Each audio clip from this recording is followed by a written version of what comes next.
Welcome back, everyone, to solveforearth.ai, where we like to unpack all the ways AI can, help us tackle some of those big problems facing our planet. And speaking of big problems and potential solutions, what better day to dive into a topic like AI and human rights than, well, Human Rights Day, right? It really is the perfect time to kind of step back and think about how this technology, which is evolving so quickly, how it's impacting our fundamental rights and freedoms. And what we're talking about today is, especially for all of you incredible high school and college students out there, the ones who are really, leading the charge for positive change. Yeah. We know you're the ones who are going to inherit this whole complex technological world we're building. That's exactly why we're diving deep today into a UN report that outlines over 20 different projects, all focused on how AI is impacting human rights. Okay, so this report, it's not afraid to ask the tough questions. It recognizes the incredible potential that AI has, but it also doesn't shy away from some of the potential risks. Right. It really digs into the idea that AI isn't neutral. It reflects the values and biases of the people who create it. And that means if we're not careful, it could actually make existing inequalities even worse, maybe even undermine human rights. Yeah, I mean, that's a little unnerving, to be honest. But it's also a call to action, right? It means we have a responsibility to make sure we're shaping this tech for good. Absolutely. And the report points out a few areas where that responsibility is especially urgent. For example, Project 5, which looks at how AI is being used in peaceful protests, it raises some serious concerns. Oh yeah, speaking of protests, that's something that our student activists are probably going to be particularly interested in. The report specifically calls for a moratorium on using facial recognition tech at protests. So a moratorium, just to be clear, is like a temporary ban, just a pause so we can really think through the ethical and legal stuff. What are your thoughts on that? It's tricky. There are definitely strong arguments on both sides. On the one hand, there's the potential for this technology to be misused, right? It could be used to stifle dissent, to target people unfairly, which is obviously a huge concern. But then again, some people argue that it can also be a valuable tool for law enforcement, helping them to ID people who are being violent or damaging property during protests. Right. You mentioned the potential for misuse, and that's really at the core of what this report is getting at, isn't it? These AI systems, especially the ones that use facial recognition, they're often trained on data sets that already have these biases built in, these biases from society. Exactly. Just imagine, say, an AI system that's been trained using a bunch of arrest records. Now, if those arrest records already reflect racial biases in how the police operate, then that AI system is going to end up repeating those same biases. It might unfairly flag certain groups of people as high risk, even if they haven't actually done anything wrong. So it's not just about the technology itself, right? It's about the information it's learning from and how those biases can actually get amplified. Precisely. And that's why the report stresses how important transparency and accountability are in how we develop AI. We need to know what data is being used to train these systems and what steps are being taken to reduce those potential biases. Yeah, transparency is key for sure. Let's switch gears a bit and look at another project that really highlights what AI can do when it's used responsibly.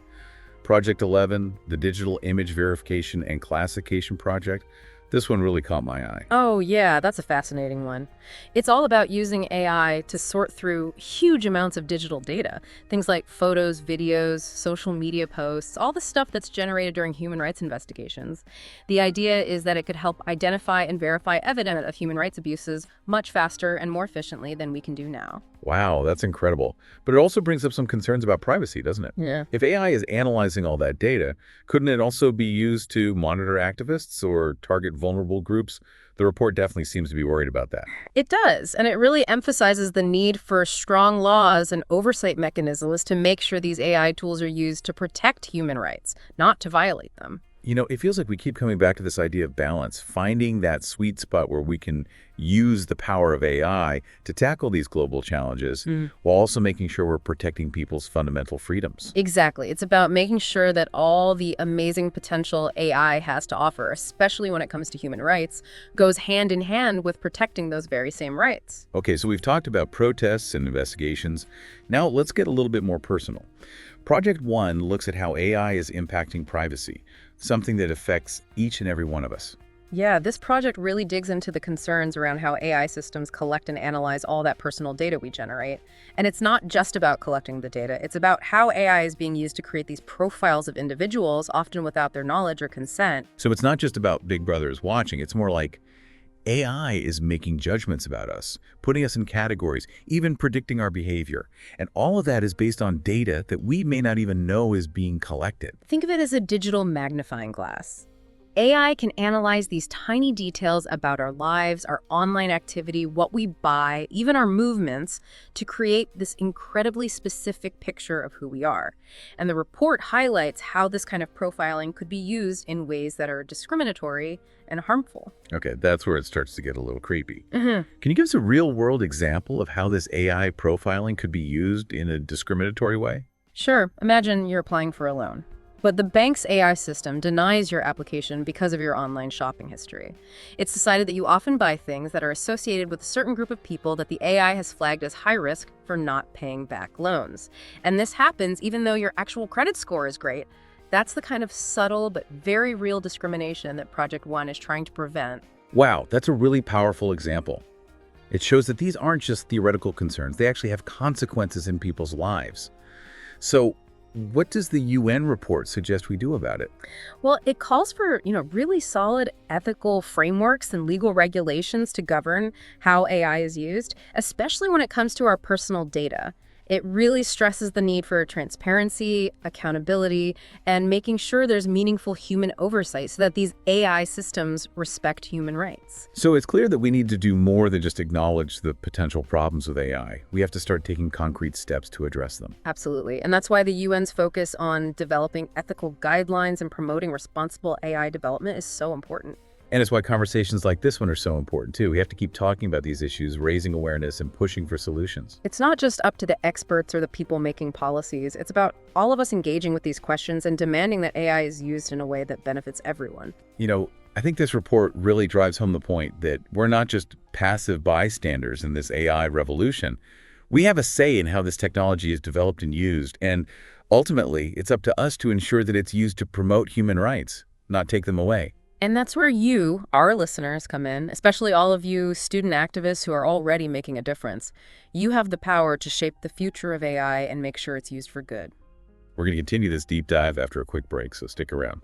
Welcome back to our deep dive into AI and human rights. We've been really digging into this UN report, and I don't know, it just keeps hitting me how AI is this powerful tool. Like, we could do so much good, but also there's this potential for real harm. You're absolutely right. That's why this report is so important. It's like a wake-up call for all of us to be more aware, more informed, and really more active in shaping how AI develops. One thing that really stuck with me is how the report emphasizes that AI isn't just this neutral force out there. It's actually shaped by the values and priorities of the people who are creating it. That's such a critical point. If we really want AI to uphold human rights, we have to make sure those rights are built into it from the very beginning. It has to be in the algorithms, the data sets, even the decision-making processes. Okay, so let's talk solutions for a bit. The report actually lays out a bunch of recommendations for promoting what they call responsible AI development. So for our listeners who are like, all right, I get it, this is important, but what can I actually do? What are some of the key takeaways? Well, the first thing, and this might sound obvious, but education is huge. The more we all understand about AI, the better we'll be able to spot those potential risks and then advocate for solutions that are ethical. Right. Knowledge is power, as they say. But it's not just about knowing how the tech works, right? It's about understanding, the ethical, the social, the political implications of it all. Exactly. We need to be aware of those potential biases that can sneak into algorithms, what it means for privacy and surveillance, and just the overall impact AI is going to have on society. Okay, so let's say we're all informed now. What then? How do we actually turn that knowledge into action? Well, there are a lot of ways to get involved.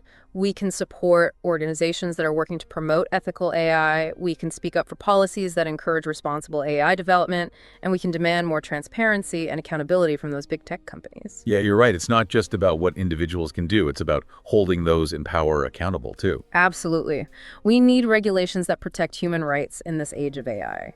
And we need to make sure that the whole development of AI is guided by ethical principles. So it's like a multi-pronged approach. Mm-hmm.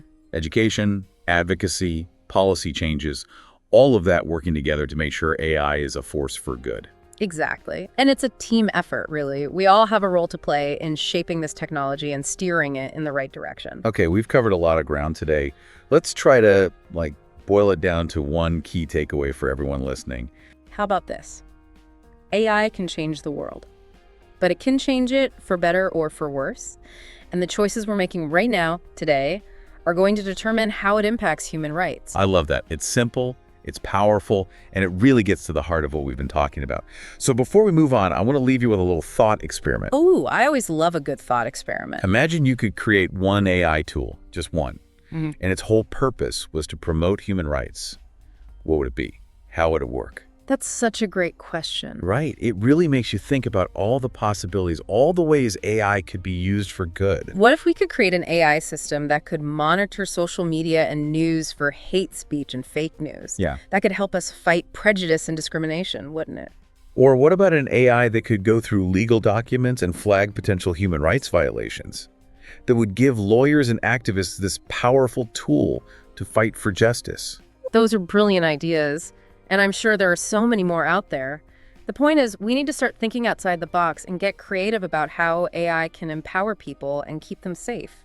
Absolutely. And we need to start thinking about these things now, because the future of AI is being shaped today. It's not some far-off thing. It's happening right now, in labs, in companies, in classrooms where the next generation of AI experts are learning. And that's exactly why it's so important for young people like you, our listeners, to be part of this conversation. Your voices matter. Your ideas matter. That passion you have for making the world a better place, that's what's going to push us towards a future where AI is truly a force for good. So as we wrap up this part of our deep dive, I want to leave you with a challenge. Don't just be a consumer of AI. Be a creator, be an innovator, be a voice for change. Join solveforearth.ai. Be part of the solution. Let's build a future where AI empowers and protects everyone. Thank you for joining us on this deep dive. We'll be back soon with another exploration of how AI can help us tackle the world's biggest challenges. So we're back, wrapping up our deep dive on AI and human rights. Yeah, it's been a really great discussion. I hope everyone listening is feeling maybe even a little inspired to get involved and help shape the future of AI. I hope so too. And as we kind of bring things to a close, I want to circle back to the whole mission of solveforearth.ai, which is all about, well, connecting the power of AI to those really big problems facing our planet.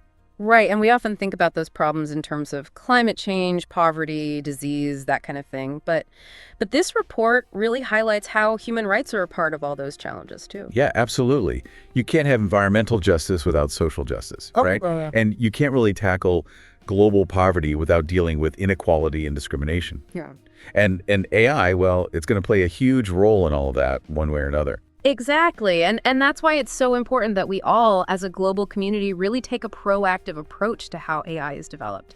We can't just wait for problems to pop up and then react, We need to be thinking ahead, anticipating the potential impacts, both the good and the bad, and designing AI systems that reflect our values. Yeah, values like fairness, transparency, accountability, those have to be built into the very foundation of AI if we want to create a future where it benefits everyone, not just a select few. Absolutely. And that's a powerful message, I think, especially for anyone who's just starting to learn about AI.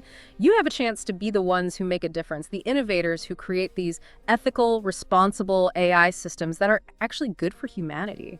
So to everyone listening, we're issuing a challenge. Join us on this journey. Join solveforearth.ai. Be part of the conversation. Contribute to finding solutions. Let's work together to build that future, a future where AI helps us solve Earth's problems and creates a more just world for everyone. Thanks for joining us on this deep dive.